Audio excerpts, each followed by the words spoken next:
What's up, everyone? Welcome back to the channel. Today we have another discussion about House of the Dragon with Sheikh. And same as last week, we will be discussing this episode completely with spoilers for both episode 1 and 2 and Fire and Blood. That means this will spoil potentially the future of the show, not just potentially, it will probably very certainly. Definitely. It will 100% spoil future things. We don't know. They might decide tomorrow this is the Wheel of Time show, and we don't follow the books anymore. Anyway, Ouch. Sorry. Ouch. So, if you have not read Fire and Blood and want to hear our thoughts about the episode, go over to Jake's channel because we already did a discussion on his channel, where we didn't talk about spoilers of Fire and Blood. So, hello, Jake. Did I already hurt you? Yeah, that hurt. So okay. In the last thing that we just recorded, I was calling him a fake fan, and now you're gonna see me fully Uno reversed card as he remembers all these details from Fire and Blood because he's watched 600 theory videos about it, and I'm just like, oh yeah, I vaguely remember that. I'm also still rereading Fire and Blood, the relevant sections. So anyway. So I forgot to mention something in our spoiler-free thing, so I'm going to bring it up now, which might actually be better. But how did you like the new intro? Oh, the intro. I mean, I was hoping for more Targaryen-y music. I thought it was like a good intro. I don't think it was as good as the Game of Thrones intro. I don't think it was as good as the Wheel of Time intro, which I really liked. There you go. Here's my take. I mean, I've only seen the Wheel of Time intro once or twice. I don't love the music there. Like, a lot of people had issues with the music. I thought they'd mix up the main theme and the Targaryen theme, but I'm okay with them reusing the theme. I'm like, whatever, it's a great theme. Yeah, but also I think part of what the theme works the almost old school, but mechanical, as all the cities get created on the map. Just the theme song isn't just great on its own. It fit with the Game of Thrones intro so well. And I just don't feel like it works as well with blood flowing down hill down secession lines. Okay. So I don't know, it was pretty good, but it can't touch the Game of Thrones intro in my opinion. I agree. I mean, it was hard, unless they just copied it and we're like, okay, let's do a map. I heard a lot of people were like, let's just do a map in the style of the painted table at Dragonstone, something similar but a bit of a different visual. Yeah, but I'm okay with it. I really like the idea of doing the bloodlines and showing kind of family tree, but it's really I would have been fine with visually it being the same. I wish they had music that fit more with it visually. I think the two things are really good in isolation. The music is really good and the visuals are really good. I just don't think they go together that well. Yeah. I think that might also be because we're just used to seeing the Game of Thrones intro like that. It feels weird when they just switch all of a sudden. It just feels wrong, maybe. We'll see. Maybe it will grow on people. Yeah, but anyway, I don't mind it that much. I actually have a breakdown for the intro if anybody is interested to see what exactly all those weird knobs mean. Did you get it the first time? What the hell was happening? I got it when I saw the 11 kids. I was like, oh yeah, there we are. There we go. I didn't. I watched the whole thing. I was like, what the fuck is going on here? And then, yeah, but anyway, the intro, I liked it, but a lot of mixed reactions. Okay, now, what's the first thing that you have to say with full Fire and Blood spoilers? It's an excellent question. I don't know. What's the first thing you have to say? I feel like this is your. I'm gonna make you lead. Actually, you look last one. I should come up with something. I don't know. You'll say something, and I'll have some issue with it, and that'll give me something to say. Okay, so the first thing, it's just the second episode. This series is making me love Fire and Blood more because it's an adaptation where I can watch the adaptation, I can see them make changes, and I'm like, I don't care. This could have been what happened. The main thing that stood out is the Missaria Daemon thing. In the book, it just says Missaria was pregnant. And that's it. Here they played it like she wasn't actually pregnant, Daemon was just doing which obviously the historian wouldn't know, though. The historian would be like, oh. And I like especially that he sent the letter, right? Because that letter, the Maester might still have that letter. He's like, okay, Daemon had sent this letter to the Grand Maester. Look, a primary source that says she was pregnant. It's so reliable. Yeah, exactly. Like I love it because I was like, it's not just that because they didn't follow any of the sources we have in Fire and Blood, but it was something where I was like, okay, it's not just, oh, they changed it, okay, it's fine because whatever, it's history book. But it's also like, I'm thinking, okay, maybe this is actually what George meant to happen. Like, it's just I think this show kind of may enhance the experience with Fire and Blood, where you're like, okay, could this somehow fit with Fire and Blood? Yeah, and I think I also really enjoy that about how when they make changes, like it can be different and yet still both can be canonical. Like it can be canonical that this happened, and then it can be canonical that the Maester wrote this down. Yes, and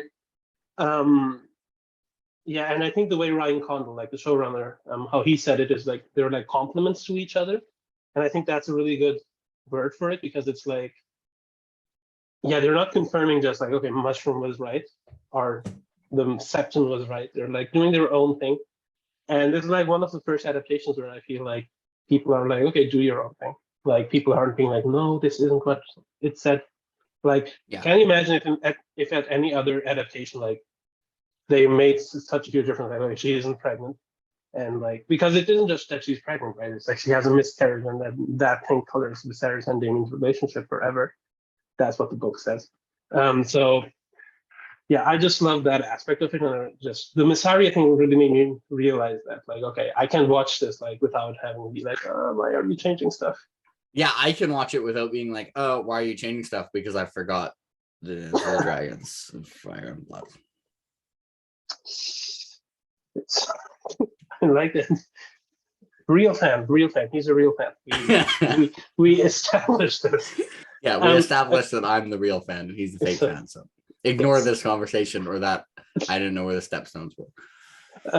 Yeah. Okay. So, relevant to that scene, what do you think Damon was actually doing? Did he just was like, I'm getting bored. It's been 6 months. Let's annoy some people. Let's annoy audience. Maybe he was like, I want to see what I can get away with.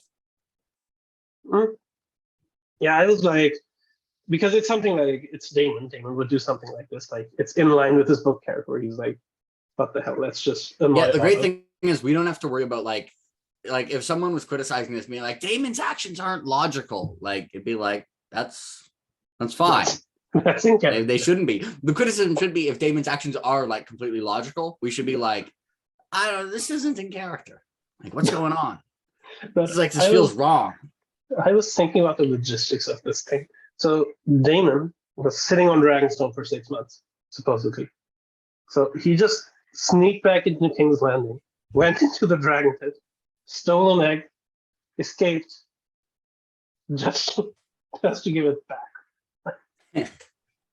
I was laughing at it, especially the way he just threw it back. Okay, that's something I was talking with Jimmy about it, and I was joking that what if that dragon egg falls? Like he just that would be hilarious. Like I'm just like, is it just how does it look?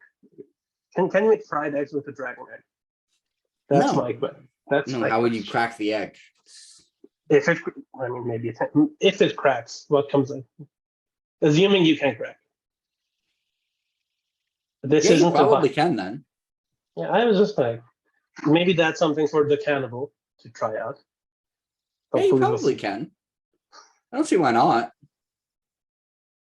It's a Valyrian delicacy. That's actually why Valyria fell. They did that. And it just instantly exploded. Yeah, but that's the kind of stuff that I think about. A fake fan thinks about that kind of stuff. Where it's like, what happened? Okay, now I can put myself in the frame of reference of a fake fan. That's good to know. Man, it would be really funny if Rhaenyra just like bobbled with the egg and it went off the edge. And they were just like, Daemon would be like, that was not my fault. That was a good throw. That was you. You're like, why'd you throw it, you idiot? Like, you're like, no, this is not on me. I gave a good throw. That was an error on the catcher. We can get, on the official cards, this was an error on the catch. It was a good throw. I will stand by this. Yes. Meanwhile, Otto's just in the background, like, Otto's like trying to think of like, okay, what would a human with emotions feel at this moment? And Melis is like, one down. And then it comes back and the maester's like, "You, what happened to the dragon egg?" And the maester's just like trying to hide a smile, like, it is truly tragic, Your Grace. What happened to the dragon egg? Let's fucking go. Let's go.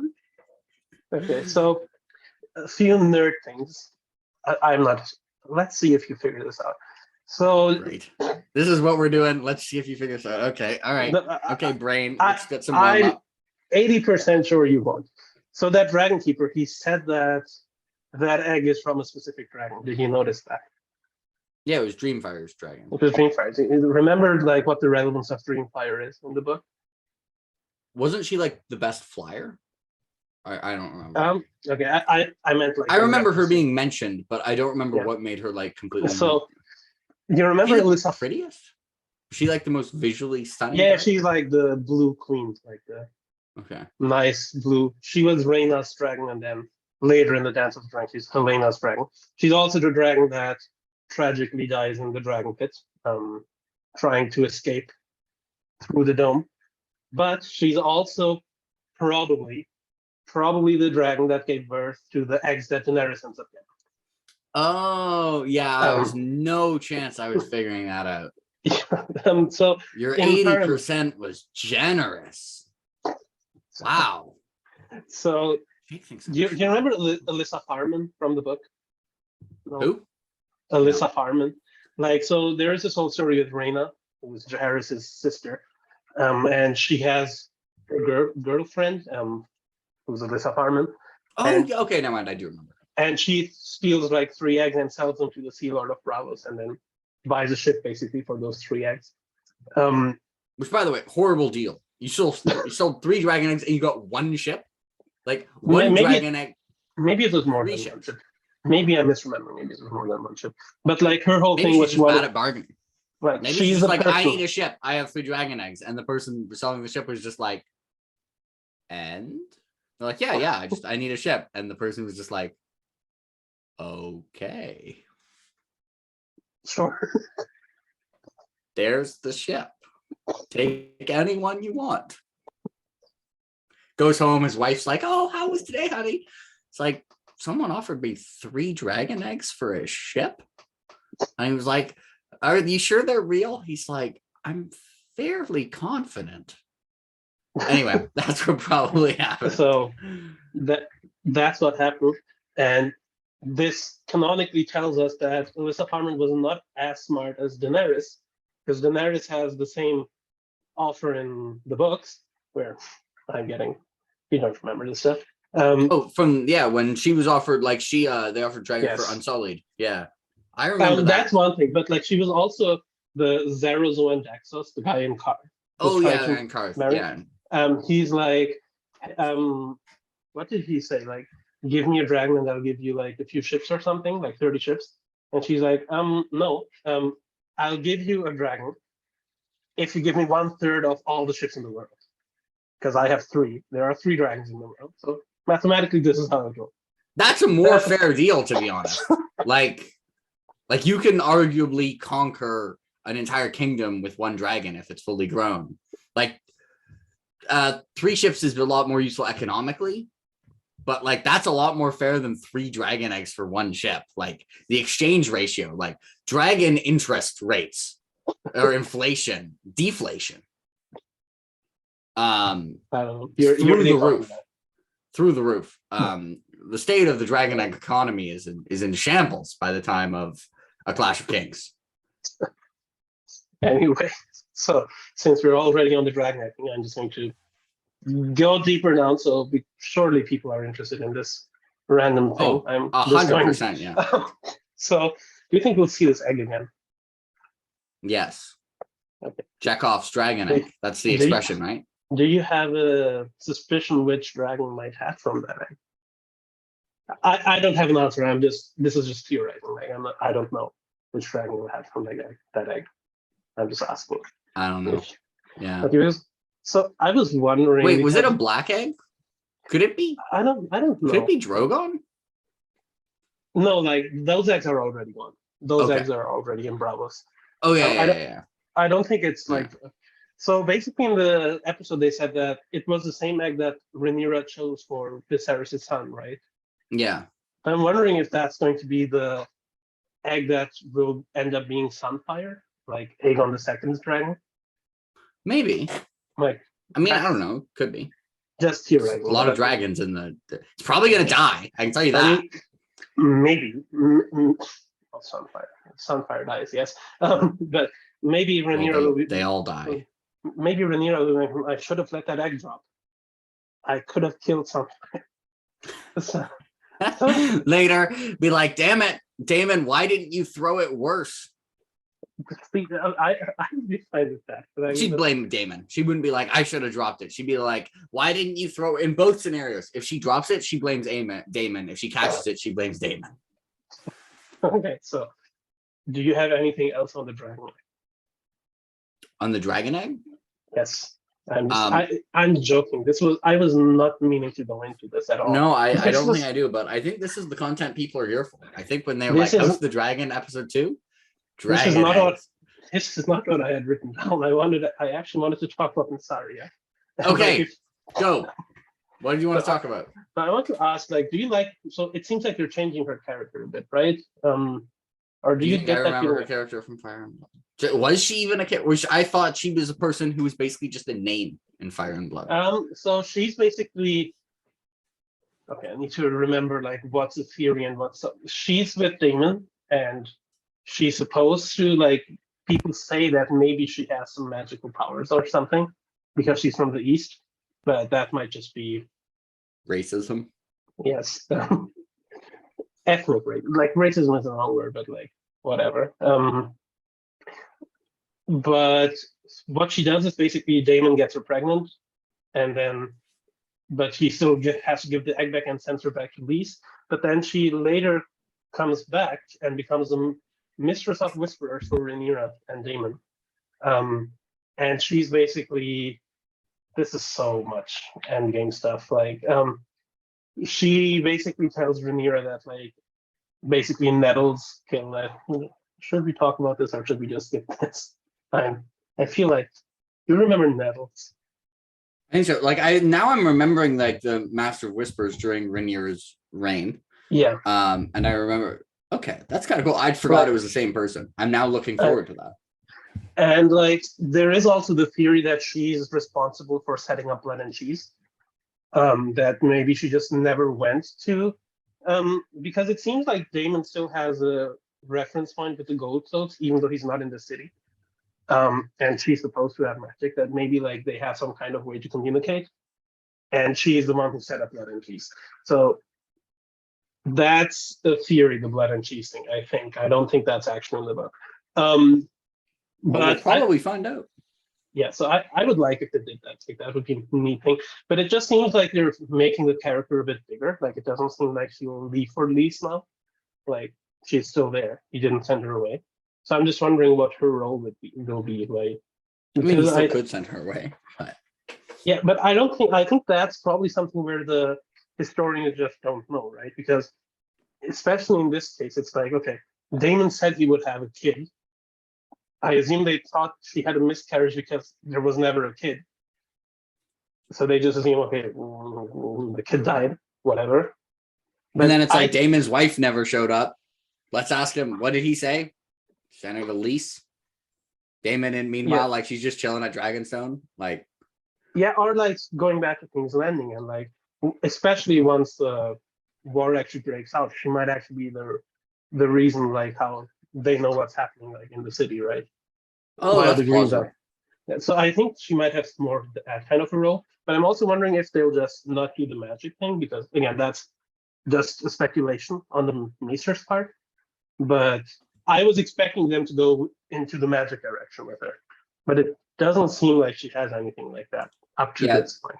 Up to this point, yeah, no hints about it. Unless when she's like, I made sure long ago I would not have children because I only make shadow babies.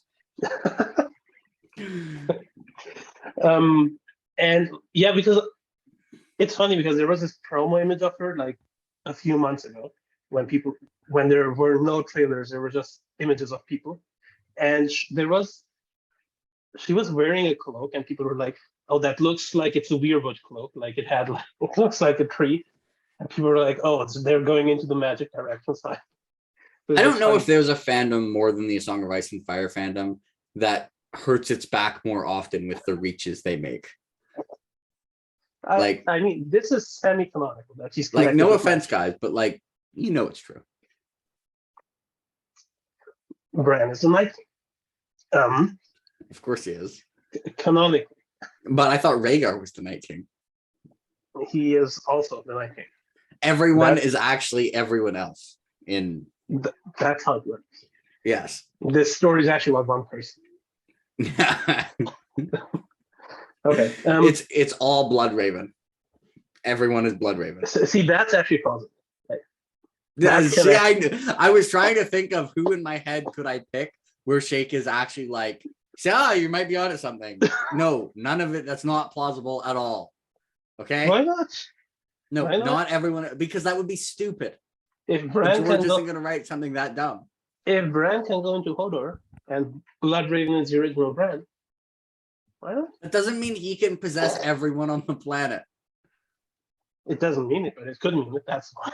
Also, just because something could be potentially true is not a positive reason to think it is true. It is just not a negative reason to think it's false. That is correct. Yes. Theory people. This is the distinction that needs to be learned. Okay. Anyways, we're off track. By the way, if you guys were at all expecting these spoiler discussions to stay on track, I don't know what to tell you. Yeah. They stay on track once we're starting to finish, because then I'm like, okay, I need to say 5 more things. Okay. Yes. I want to know the other things you say. You have notes. Let's go through them. Okay. Okay, let's do this one. I was surprised that we didn't see much of Kristen Cole this episode, actually. But what I want to ask you is, like, why do you think Rhaenyra chose him? Do you think she actually chose him for the reason she said? I think she chose him because he's hot. I was like, are you just making up a reason? Like, he maybe has combat experience. Let's go with that. Yes, but I mean, to be fair, so does that mean she figured it out beforehand? She was like, all right, we need to figure out what makes Kristen Cole different from all these other people. And it's like, okay, feet, no. It would have been even funnier if she was like, none of these people have unhorsed Daemon Targaryen. Daemon, yes. I need someone who's unhorsed Daemon Targaryen. And then the later conversation with the series, and I found out that none of them had even unhorsed Daemon Targaryen except one. By the way, justifying like that's absolutely the type of thing someone would do if they actually picked Kristen because he's hot. You're onto something. Okay, yeah, she picked him because he's hot. Because I was just like, because her logic made sense, that I was like, she's just playing around, right? Like, this isn't, because she also, does Rhaenyra not know how court life works? Like, this is so stupid. So when the first guy is there, Desmond Karen, apparently, like, the Herald Westerling just introduces him, and she's just staring at him for like, and they're just standing there, and then Otto's like, no, when she's staring at him, it's not, she's staring at him because it's like she doesn't know what to do with the information that he killed a poacher. She's just like, a would-be poacher. A would-be poacher. Not a poacher. I was laughing at it. I was like, what does that mean? Because I think she was just like, what? But okay, well, but why is that? Do you think poachers try and poach monarchs? Again, he was a would-be poacher. I think that's a big difference. Because I was like, what does that mean? Like, I think you're right. I think Rhaenyra is a Kristen Cole fanboy. I said Crispin, who's from two other series. Actually. No, Damon also called him Crispin, though. Okay, so yeah, it's actually a Serentine Mosaic / Sun Eater reference. Anyway, I think she was like, oh, I like this Kristen guy. I'm a fanboy. Because remember he at the tourney. And she was like, crap, I need like a good reason to pick him. I can't just be like, Otto, this man is a certified 10. He shall serve on this King's Guard. Just be like, okay, so I'm picturing her going through their resumes. Like, okay. What? And trying to find something that he has that none of the others have. And just being like, oh, he technically has battle experience. And it's like, we've had like 20 years. We've had a while of years of peace. So no one else does. Yes. Okay, let's go. Now I don't have to just be like. Also, I think so this time I really like the way they staged the thing, because if you know, I assume you did not pause and look at the scene, just look for details. No, I didn't do that. Yes, I did. So there are two things, right? Like they were focusing on this table where they had like these wooden pieces they were placing, and I was like, why do they have those? That's one thing. And then like they had all of them arranged in the same way, like, right? You know what I mean, right? Yeah. They had the guys, and then they had like this miniature thing of the guys, basically. Now all of the other guys, they had a banner with them. Like they had a bannerman, not a bannerman, but a standard bearer who was holding like their banner. Kristen was just standing there alone, like, with nobody there. Also, his banner is funny. It's just 9. It's 9 dots, just on the brown. It's 9 black dots on the brown background. That's his sigil. Like I think it's so apparently he's as artistically talented as I am. Like, I think it's supposed to be 9 lumps of coal, but like because house coal, haha. Like that's their sigil. So I don't know if he just doesn't have a standard banner. Their sigil is a pun. They're my favorite. I like them. But so either he just doesn't have a standard banner because he's not that from a big house or something, or he was just like, okay, that's not impressive. Let's not do that. But the one thing I like is people were like, what the fuck were those wooden pieces for? Like, why are they like moving those around? But one thing I noticed is like they had an actual piece of the sigil for all of them, but the one for Kristen was just a bar. Like I think like also I don't know how they would make it 9 coals in a wooden piece, but anyway, 9 pieces of coal. So I think it was kind of supposed to show that okay, this guy, he's not from a big major house. He's just like some. What did this? He's like the son of the steward of Lord Dondarrion or something. Yeah. Who knows? So I think also, like my headcanon for all these like they have these like you're talking, you get the rock thing like all around. I feel like that's just something Viserys came up with, and as soon as he dies, everyone is going to be like, "We can get rid of these bloody marbles. We can just talk like normal people now." Yeah, I still don't get it, but I don't know. I think I don't mind them. Like, yeah, I don't mind. I feel like it's absolutely the type of thing Viserys would do. Yeah, probably. Like it's just like these are fun. It's fancy stuff. Let's do fancy stuff. Yeah, and everyone is just like whatever. He's the king. If we compare it to issues previous kings have had, distributing fancy rocks before small council sessions is like it's not a big deal. He's not murdering people. But so just quickly going back to the standard and the wooden thing, it has a point. Don't worry. So I think it kind of makes sense for Rhaenyra to go for the who here has battle experience because everybody else is from a major house, right? So it's like, okay, all these other guys are here because they're from a major house. This one guy isn't from a major house. He probably has done something more interesting for anybody to consider him to put him here. So I think that's maybe the logic behind it, why she was like, okay, that's how I'm going to play this. Yeah, that was just something that I noticed. Yeah, I guess because she actually couldn't have planned it beforehand because she had no way of knowing she was going to pick who the various knights were. Yeah, exactly. So she would have had to make, okay. Like, I don't think she actually had CVs. Like, I think they literally just came from the small council and just went there. I don't think she had like these are the guys. So I guess if they were like none of these people have battle experience, would she have to just be like, who has brown hair? Who here was knighted on the field? Oh, that guy. Yeah. Anyways, but yeah, I like that. I'm really looking forward to see what they do with Kristen. I was expecting a bit more of Kristen in this episode, but I guess they're saving that a bit. But I think they have to do the Kristen Rhaenyra thing pretty quick now, because I think we only have like 2 or 3 episodes before Rhaenyra gets married. So it will be interesting to see how they play that next episode. Maybe Rhaenyra's Yeah. kids won't be very strong. Maybe they'll be coal. I can't. There's no pun around that. No, they have cast harmony strong. Don't worry.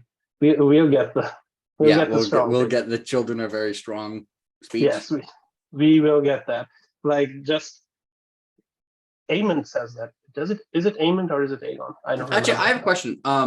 Because I'm curious, because Fire and Blood has very little dialogue, but it has some dialogue. Yeah. Do you know, for what they've done, has there been dialogue in Fire and Blood that hasn't been in the show for the time period they've covered? I don't think so. Like, because that's your homework for the next version of this. It's to check all the dialogue, because I feel like if you are adapting something that from a writer known for his really good dialogue, and you have like 9 lines of dialogue, that all 9 of those lines of dialogue should be in the show. Yeah, I think they're actually even pulling dialogue from the main books. So the lines that I noticed in the first episode was the bronze bitch and the sheep line from Daemon. That's in the book. Is when the winner's here. Anyway, I think your cat just came in. She's trying to. She's like door open. Ugh. Hello, cat. Hello. This video is now better. Yes. Everybody like this video for the cat. It's named after, ready for this, a Brandon Sanderson character. Your enemy. Okay. My enemy? No. No, the Song of Ice and Fire fans' enemy. Oh, yes. Anyway, what was I talking about? I forgot. Kristen, I don't remember. It probably didn't make sense. You have more things in your notes. All right. You awesome. Actually, I wanted to go back to that scene, because since you've mentioned Brandon Sanderson now, what does the word investiture mean? I'm not gonna tell you. Magic. No, not in the Cosmere in general. Oh, that's a good question. Because I don't ask Google. Don't ask me. Do you want to know why I'm asking you? Kind of curious. It's because at the end of this scene, Rhaenyra is like, Otto is like, well, let's not be so hasty. Like, let's not decide so quickly. She's like, no, we're doing Kristen Cole. And she's like, let's plan the investiture for Sir Kristen then. It's like, what does that mean? They're gonna give him. Because I was like, that's a Sanderson thing. They're like, we're gonna turn him into an Allomancer. He'll be a really effective Kingsguard. So everybody, we confirmed we have a Sanderson reference in House of the Dragon. That means Sanderson is signing with HBO. Okay. That I see no holes in that. Yes, that's no holes at all. Okay, now next thing. Also, theory. Kristen Cole is a secret pewter arm. The 11, the dots, they're dots of pewter, the pieces of pewter. That's how we unhorsed Daemon. That's how he got back up. Daemon was like, this would keep any normal man down, and that's why he turned around and gloated, but he's a pewter arm, so it didn't work. That's actually not a bad thing, not a bad theory, because this is so stupid. Anyway, because he also later on, he breaks Harwin Strong's bones. And Harwin Strong is supposed to be like one of the strongest people. Not just because of the name, one of the strongest. Like, he's known as like Break Bones, right? And then afterwards, Mushroom calls him Broken Bones because Kristen just beat him up. And also, I think Kristen beats Laenor's boyfriend, but bloody, like Joffrey, and then he dies. I think that's going to happen at the wedding. A Song of Ice and Fire wedding. Yeah, I mean, we got to keep the deaths per wedding ratio up. So, pewter arm Kristen is actually plausible? Question mark. I mean, no. But look. I also have a theory that there's a shard pool. There's a shard pool in Westeros. Okay, Sheikh. The fact that you can make this theory seem plausible should not be telling you this is plausible. It should be like, okay, I should now be concerned about all the other theories that I've been able to make plausible. Okay. No. Okay, because there are shark pools in Westeros. We're going apparently into Cosmere lore. Okay, this is Fire and Blood spoilers.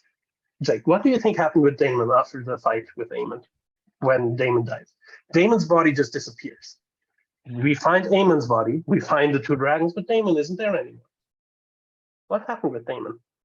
I've shared this theory with you when we read Fire and Blood.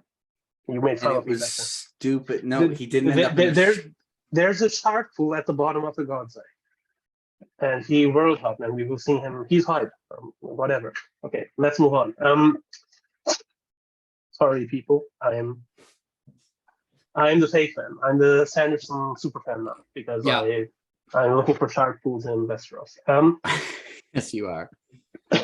Okay. Warbreaker is not good. So next, Warbreaker is okay. I feel bad for saying that. Okay, moving on. What do you got next? Next thing I have. Do you think Alicent is being? Okay, what's your read on the Alicent Viserys relationship in the show? Do you think she's being sincere with Viserys? I mean, not really. I don't think she dislikes Viserys or anything. Like, I don't think she hates Viserys or anything. But I mean, I think she's definitely, Yeah, because I got some mixed feelings about it because they were talking pretty nicely and stuff. Like, she seemed to be nice to him, but also like in the thing with Otto when he's like, "Will you visit the king tonight?" She's like, "If you say so," basically.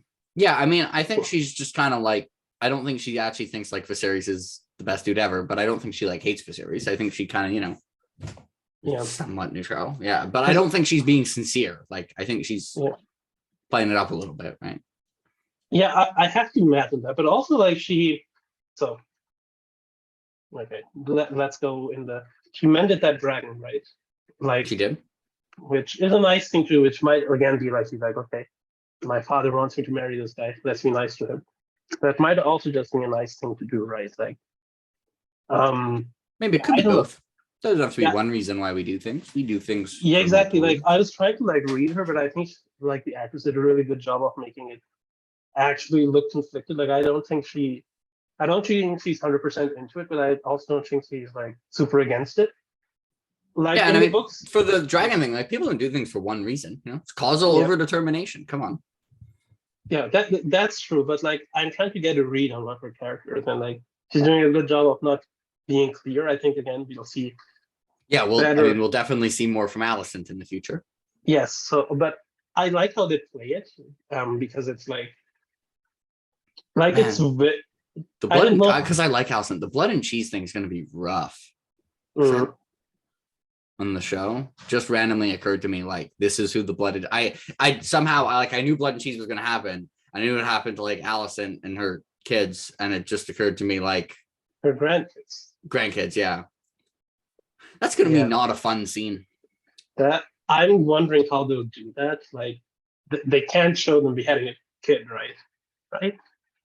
Right? I mean, they pushed a 10-year-old out the window. Yeah, that's true. Yeah, it will be like, dude. I think No, that they'll do the thing for every decapitation where like the person will swing the sword and then they'll cut away. Like, I think that will be the cold open for season 2.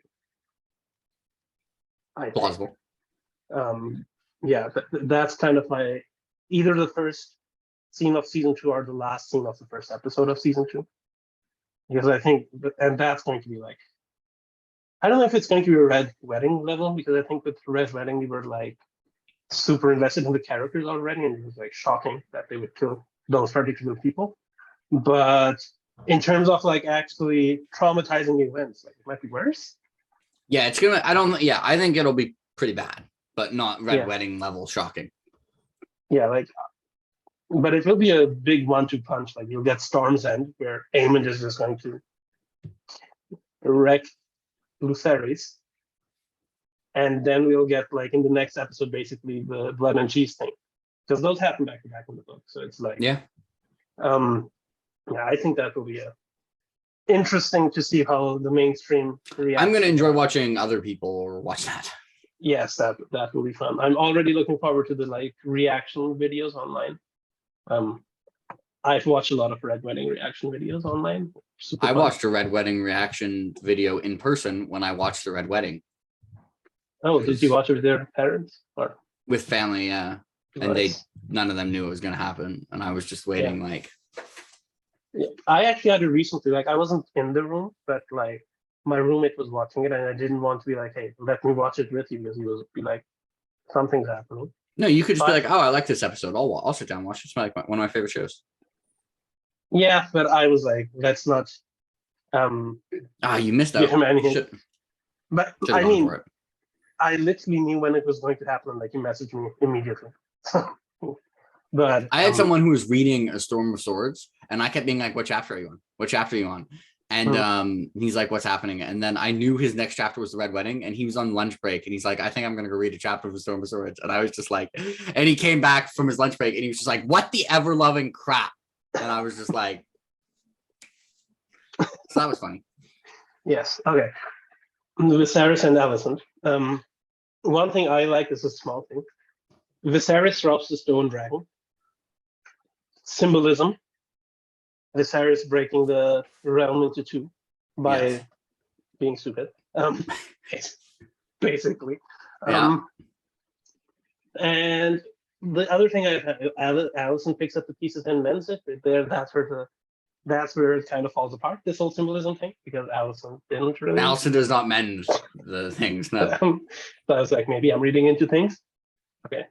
Next section. Fuck Otto. Part 2. I mean, not specifically. Like he's not great, but I mean, he at least, as I said, he's not one of the schemers who's like, I'm gonna tear the realm down for my own sake. He's like, all right, I'm gonna try and do what's best for me while trying to not tear the realm down. You gotta give him something. I'm loving Rhys Ifans as Otto. I think he's playing him so perfectly, to the point. Like, okay, so in the scene where Viserys is having his maggot therapy, which maggots are eating your head, your dead flesh from your head. Okay. Well, I mean, the Maesters want Viserys to die because of the Maester conspiracy, so. Yes, but actually, somebody mentioned that this is actually a thing. Like the maggot thing, apparently. Like, I don't know. I didn't do research. I'm not a biologist. I'm a doctor, especially not a medieval doctor. Anyway, that doesn't matter. The Otto thing, like, so in that scene, Viserys is discussing the marriage proposal to Laena with Otto and Melos.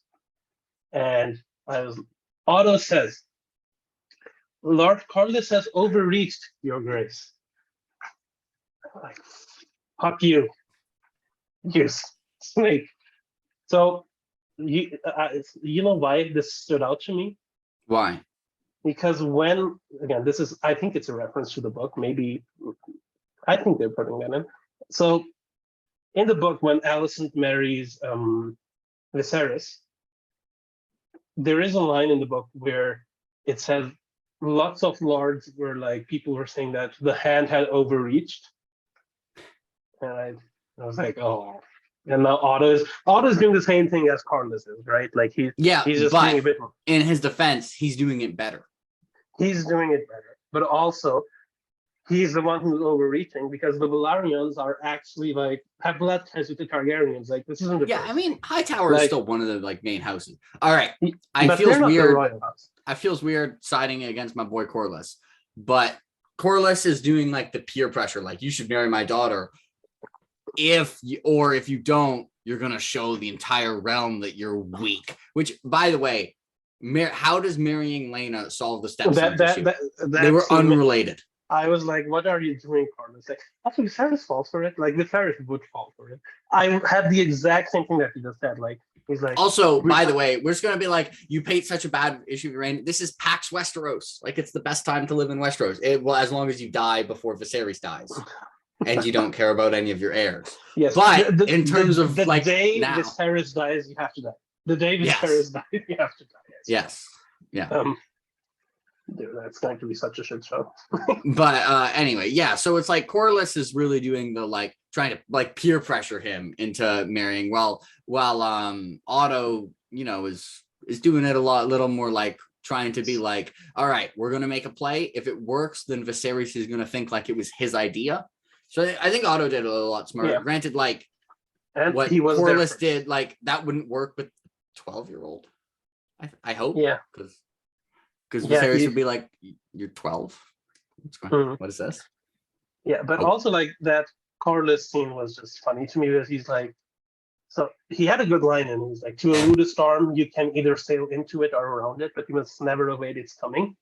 Like I thought that was a nice line, although I don't know if you actually go into it. I was thinking when I was like, do you ever want to go into a storm? And I was like, do you want spoiler? Paul does it. So it works, I guess. Anyway, so and then the next line is like, Viserys like, okay, what do you want me to do? Like, marry my daughter. I'm like, what? What are you? He's like, that's effective rhetoric if you don't actually have like a good reason, like to be like to link a solution and a problem, like to try and link those like they are together when actually they're unconnected. Like it was effective rhetoric from Corlys to try and trick someone. It didn't actually make sense, but like it was absolutely effective rhetoric. Yeah, but like Viserys should notice, like that makes no okay, sense. Sir. Viserys isn't known for his intelligence. I agree, but I was just like, what the hell are you doing, Viserys? And like, marry Laena, then the stepstones will go away. The crap eater will leave. It'll show that your strongest years are ahead of you. See, it was effective rhetoric because now he's repeating the line because he in his head, he wants to show that his strongest years are ahead of him, like the strongest years of his reign. And then Corlys connects those two ideas and now it's connected in his head. And he's like, I can show that the strongest years of my reign are ahead. It was effective. It doesn't actually it doesn't solve this episode's problem at all. But I just found it funny that Corlys was like, it's good rhetoric, but it was also pretty like straightforward, and anybody else would be like, dude, what the fuck are you saying? He was relying on Viserys being kind of dumb. Yeah. It would have been kind of funny though. Like, what if Viserys was just like, that doesn't make any sense. What are you trying to do? Yeah, are you trying to play me? Okay. Should we move on to the next thing? Yes. Let's hear it. Vhagar is the next thing. We had mention of Vhagar. Yep. I got super hyped that Laena was asking after Vhagar. Like yes, we mentioned the House Valerian wants a nuke. They already have one. Like Rhaenys has. It's true. Her dragon. So, and I don't know if Laenor has his dragon yet. Presumably, they want dragons for like the kids of Rhaenys and Corlys. Yes. That's what I'm wondering. If I don't remember if they had like cradle dragons or not. Like Laena didn't. I don't think they did because they're not House Targaryen royals. They're House. That's true. That's quite possible actually. But yeah, I like the whole. As long as that conversation was about the dragons, like her asking him about Balerion and being like, "Hey, how was it to ride him?" And it was funny to me. Like she was like, "Do you know where Vhagar nests?" And he was like, "What? What did you ask?" He was just like, "Not really." But one line that I liked in that, like, Laena had a lot of good lines in like 2 minutes, where she like also the awkward lines, they were like delivered well. Like I don't think the child actors did a good job of making it look like she's like actually just reading from a script, because that's like how she was supposed to play it. But she had this line again about Vhagar, which is the workers at Spicetown report hearing her song, Vhagar song, at times. They say it is a sad thing. So I'm like, oh, Vhagar is sad. Which is sad dragon noises. Sad dragon noises, but also Laena will claim Vhagar. Maybe then we'll hear happy dragon noises. Oh, I like happy dragon noises. It's like dragon neck scratches. And then Aemond will claim Vhagar, and then we'll just sad everyone noises. We'll start hating Vhagar. Hopefully not, but like, oh my god. It's not the dragon's fault, people. Okay. Then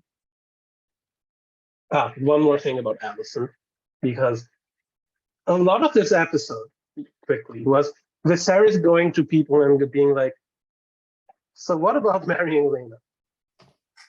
right? Like he Yeah. talked with Rhaenys and Corlys. He talked with Rhaenyra. He talked with Otto and Melos. He talked with Lionel Strong. He talked with Alicent about it, and he talked with Rhaenyra and Geneva. Like that's maybe also maybe a mission, that repetitiveness, like. You Yeah, can and say he was it's like, focused. surely this is weird, right? And he's like, I feel like he's checking everyone like, wait, is this weird? What Okay, do this you person thinks it isn't weird. I still feel like it's weird. This next person, this is weird, right? Yes, This person thinks it's fine as well. What if I ask about marriage generally? Okay. Okay. We're on to something. Because I still think it's weird. That's Viserys. Yeah. yes, and Alicent in that conversation, so Viserys is talking about Lena, and she is like, "I'm sure that she is good and kind, and that she will enjoy your company, as I have your grace." Hmm? Is that innuendo, or is that just her being nice? I mean, that's her. She's trying to, shift things. She's trying to she's trying to convince Viserys to marry her. She's doing what Otto told her to, and I still don't think I think she's probably just kind of like, I mean, it's kind of weird, but I mean, like, I guess I'd marry the king. I mean, he's not Magar, so Yeah, I said like, are we on the same page that nothing has happened between Viserys and Alicent yet? I think so, yeah. Okay, because there were one or two scenes again where I was like, are they implying something? Because first, Viserys, I think at the very start of the episode, asked Alicent like, "You don't mention our talks to Rhaenyra, right? I don't think she would understand." I was like, Yeah. what does that mean? And she was like, no. Then this thing where he's talking about like marrying somebody, right? Like, and she's like, "I'm sure she'll enjoy your company just as I have." Oh, Like, I see what you're saying. like I wouldn't think this if I had only seen this episode. I'm saying this because there is this speculation in the book, right? Like it's mushroom, so you discount it, I think, immediately. But people are speculating that like she seduced him before Emma died. Obviously, this didn't happen here, but like, did she seduce him before? Like, did they have something before the marriage? Yeah, maybe. I feel like they're gonna leave it in. I don't Like, know. I would just based on the episode, I would say no. Like, I think they're like, apart from these two hints, like, I think they would like make it more explicit if this was a thing, or at least show Viserys being a bit more like torn about something. Um, like I don't think out of this episode you'd be like, oh yeah, they slept together or something. Also, I feel like if they had a thing going on, I feel like Viserys would be like, it would be a lot more obvious. Like, no, I'm obviously gonna marry Alicent. Like, if I'm gonna take a wife, and like, Mhm. apparently No, but I'm I mean, sleeping it with would be like the daughter of the third most powerful house. Mhm. Like, doesn't make sense to then be like, I'm gonna now marry this person I've never met from the second most powerful house. Yeah, I don't know. I mean, it's like more of a secretive thing, right? But yeah, I also think it's a no, but it's just an interesting line that stood out to me. Yeah. Anyway, I have one more thing. How long have you been here? Too long? I don't know. I mean, we okay. started at like 11, and it's almost 1 now, so it's been a couple hours. Almost. Okay, so I have one last thing. As in the spoiler-free section, I mentioned my highlight for this whole thing was Rhaenyra. Would you actually agree? Like, who would you say was the MVP of the episode? Of the episode?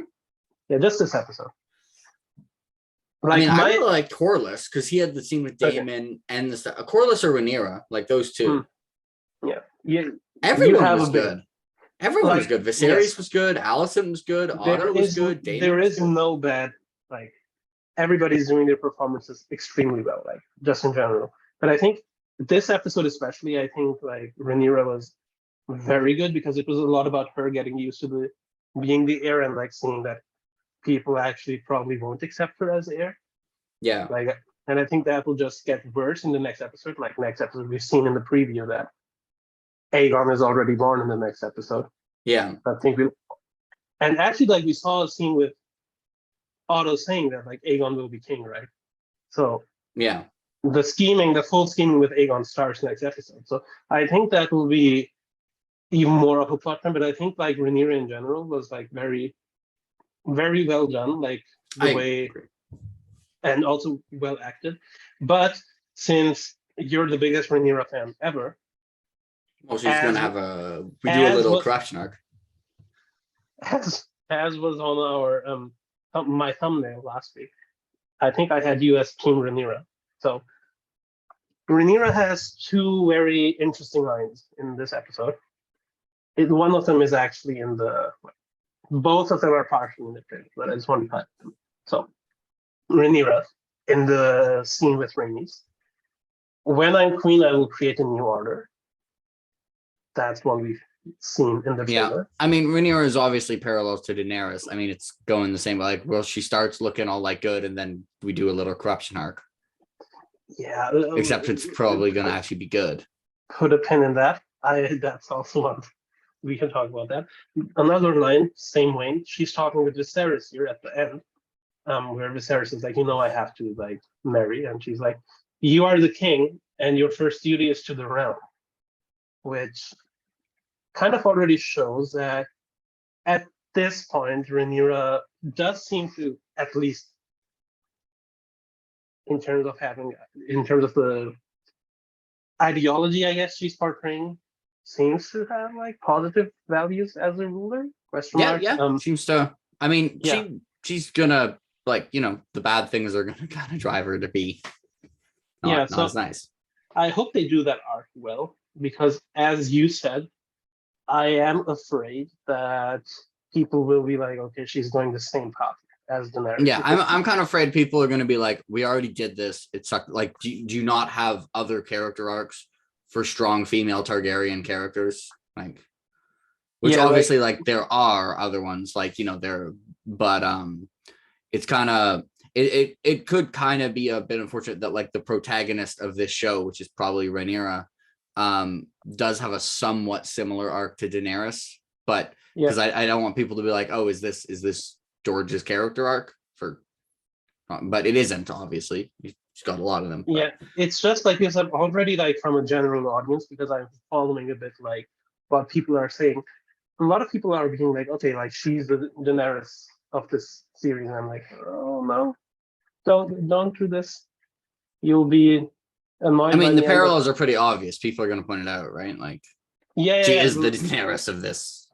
Yeah, I agree, but like I'm worried about that. I'm like with Rhaenyra, it will happen earlier. Like it's not an end game. She won't just. It's a lot more gradual. I'm so annoyed, like just saying it.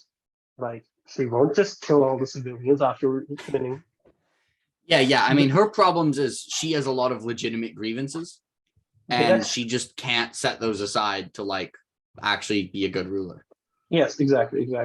And like I think she becomes also very paranoid and stuff, right? Like the whole Nettles and Adam Valerian thing. So I think her arc will be way more interesting. I'm just worried that people will be like, I bought into Daenerys and like you fucked her up, and now you're doing the same thing to Rhaenyra. But I think with Rhaenyra, don't name your kids Rhaenyra.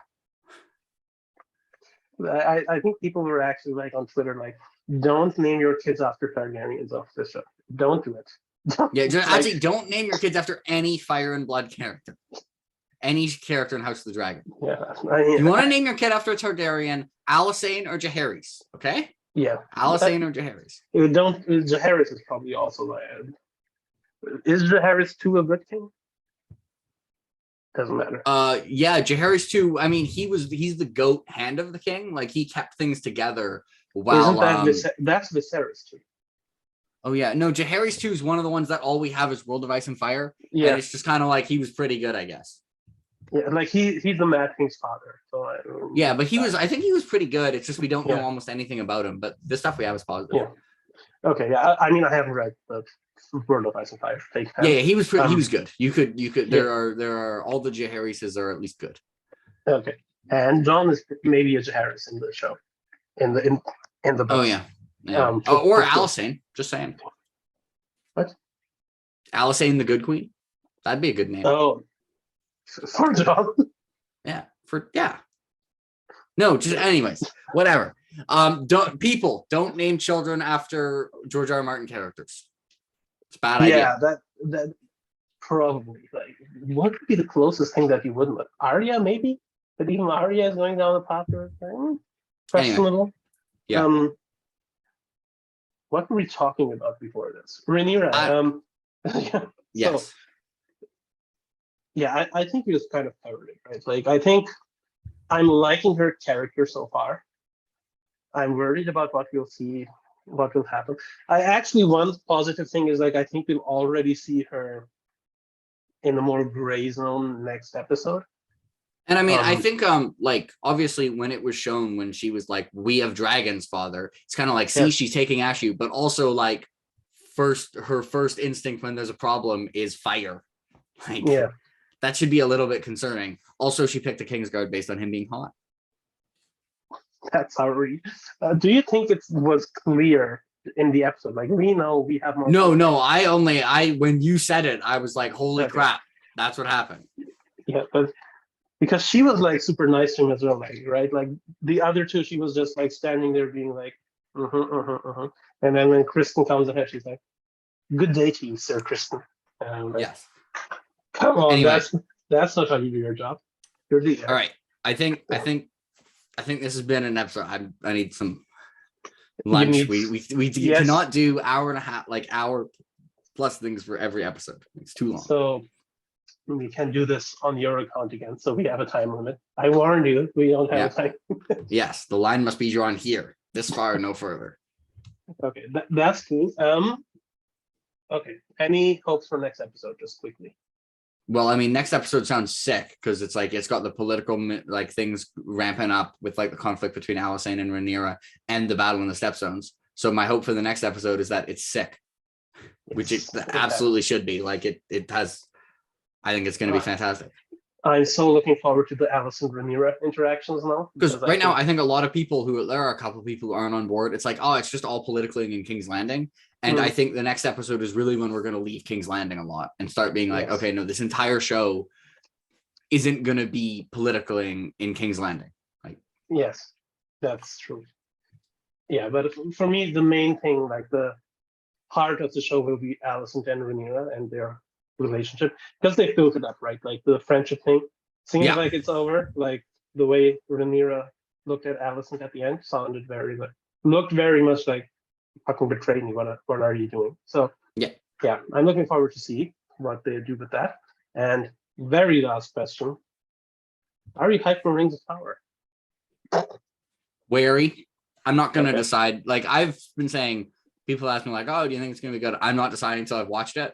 This I was confident would be good. Rings of Power, I have no idea how good it's gonna be. If I had to make a prediction, I would predict it's a good show that shouldn't have been a Tolkien adaptation and should have just been a show. Yeah, I'm kind of in the same boat. Like, I'm not super into Tolkien, so I'm watching it as actually a casual. So I'll check it out, but also I think that show has a super big hill to climb. Like, I'm wary. Anyway. Yeah. Anyway, that's it. Thank you for watching, everybody. We will be back next week. Tell Jake that we need to make it longer. No, they're long enough. Let us know what you thought. Do you have any specific thing you want them to put in the comments? You had something last week. Did Vin in the background steal the show too much? Yes. No question about that. Anyway, have a nice day, you all, and we'll see you next week. Bye, everyone.